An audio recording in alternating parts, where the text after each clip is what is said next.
Hello, boys and girls. Mr. House here. As you can see, I'm dressed up like Alexander T. Wolf. Brown shoes, brown pants, brown shirt on today. And I have an amazing story for you.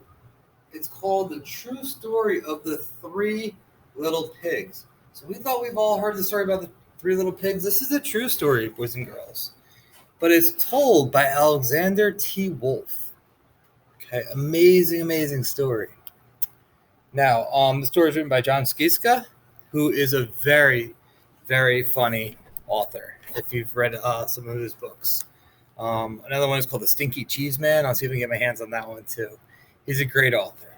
But this is a true story of the Three Little Pigs, told by Alexander T. Wolf. And let's see what he has to say.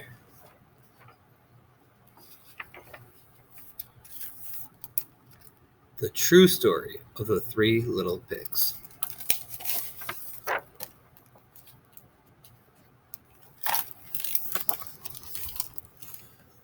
Everybody knows the story of the Three Little Pigs, or at least they think they do. But I'll let you in on a little secret.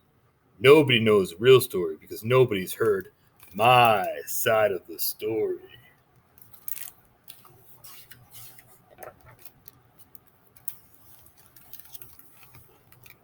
Looks like a decent fellow. I'm the wolf, Alexander T. Wolf. You can call me Al. I don't know how this whole big bad wolf thing got started, but it's all wrong.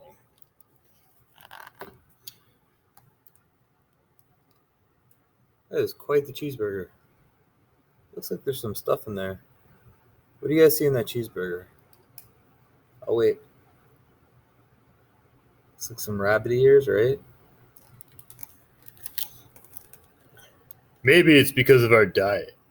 Hey, it's not my fault wolves eat cute little animals like bunnies and sheep and pigs. That's just the way we are. If cheeseburgers were cute, folks would probably think you were big and bad too. That raises a good point.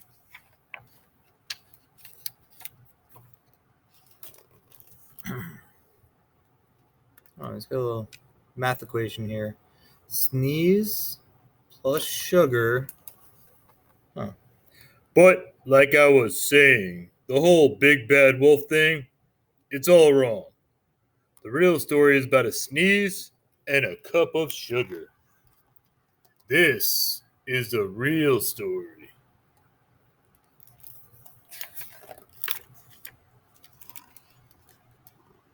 No, it's his granny. That picture on the wall?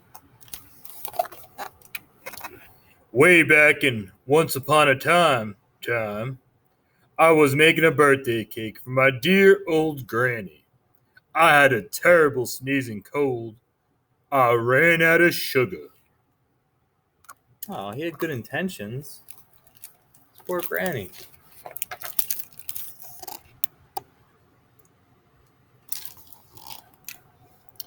So I walked down the street to ask my neighbor for a cup of sugar. Now, this neighbor was a pig, and he wasn't too bright either. He had built his whole house out of straw. Can you believe it?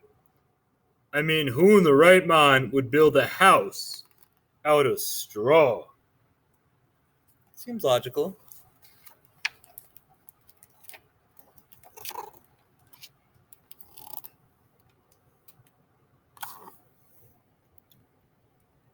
So, of course, the minute I knocked on the door, it felt right in.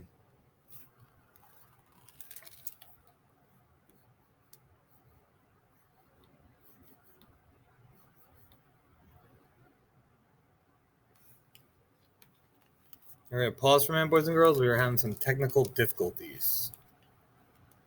Oh, we're back. All right, sorry about that, boys and girls. My screen froze. Not really sure what's going on. I've told you this before with technology. Technology can do many things for us, and it's great. And some aspects of our lives could be easier with technology, but we also learn it's not perfect and there are mistakes. So sorry about that. We'll go back to this page.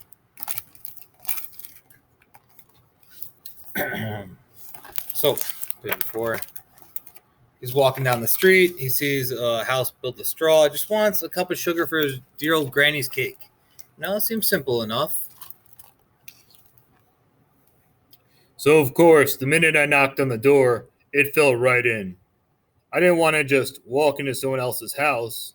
So I called, little pig, are you in? No answer. I was just about to go home without the cup of sugar for my dear old granny's birthday cake. That's when my nose started to itch. I felt a sneeze coming on. Well, I huffed and I snuffed. Oh, we've all had that feeling. A little tickle in your nose. Oh, look at that. And I sneezed a great sneeze. Achoo!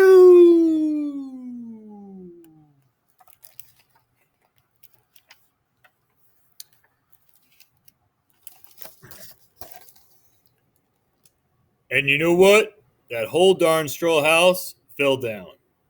And right in the middle of a pile of straw was the first little pig, dead as a doornail. He had been home the whole time. I wonder what he's going to do. Tell me what you guys think he's going to do. Maybe help him up? All right, we'll see.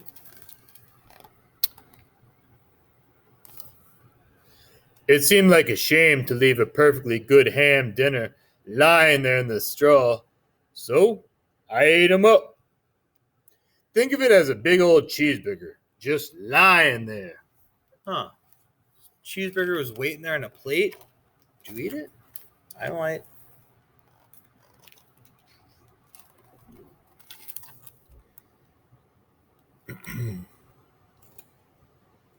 Let's go to another neighbor's house. I was feeling a little better, but I still didn't have a cup of sugar. So I went to the next neighbor's house. This neighbor was the first little pig's brother. He was a little smarter, but not much. He had built his house out of sticks.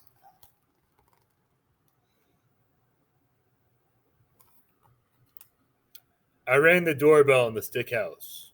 Ding dong. Nobody answered.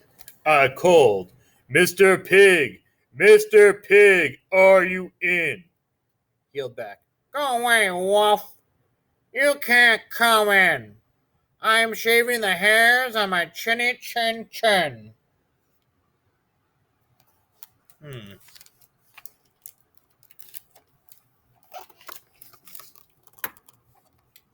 Oh, what happened here?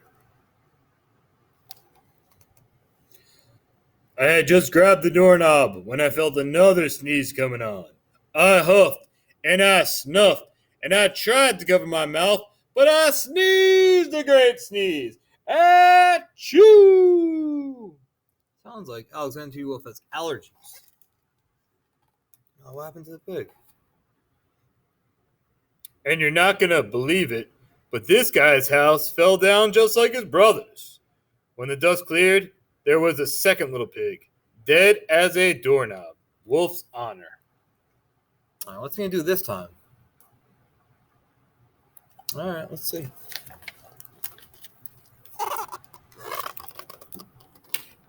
Now you know food will spoil if you just leave it out in the open. So I did the only thing there was to do. I had dinner again.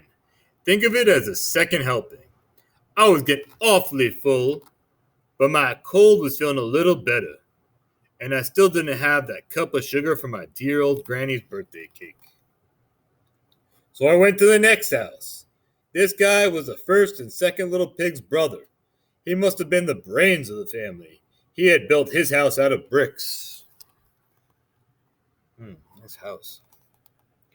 I knocked on the brick house. No answer. I called, Mr. Pig, are you in? And do you know what that little rude porker answered? Get out of here, wolf. Don't bother me again.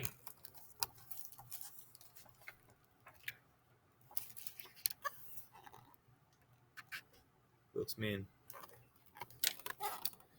Talk about impolite.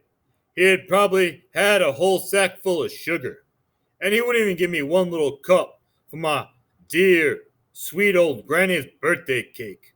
What a pig. I was just about to go home and maybe make a nice birthday card instead of a cake when I felt my cold coming on. I huffed and I snuffed and I sneezed once again. Achoo! Then the third little pig yelled, "And your old granny can sit on a pen." Uh-oh. How do you think the wolf's going to react to that? Let's see.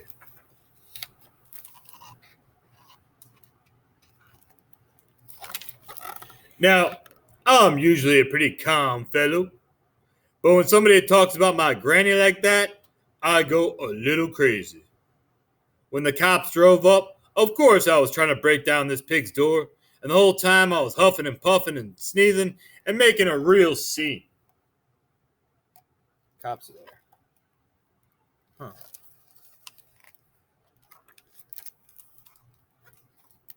Oh, he's in the newspaper. Big bad wolf.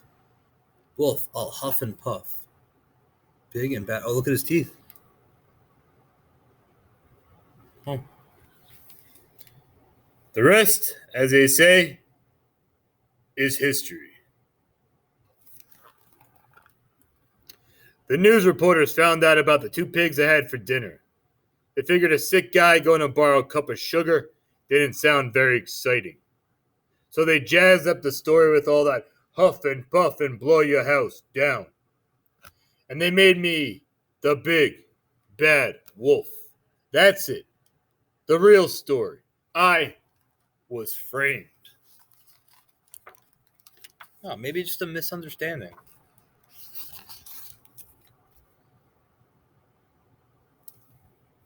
But maybe you could loan me a cup of sugar. So we have the true story of the three little pigs told by Alexander T. Wolf. Hope you enjoyed it, boys and girls. All right, and we'll talk about the author's purpose. All right, boys and girls, see you soon.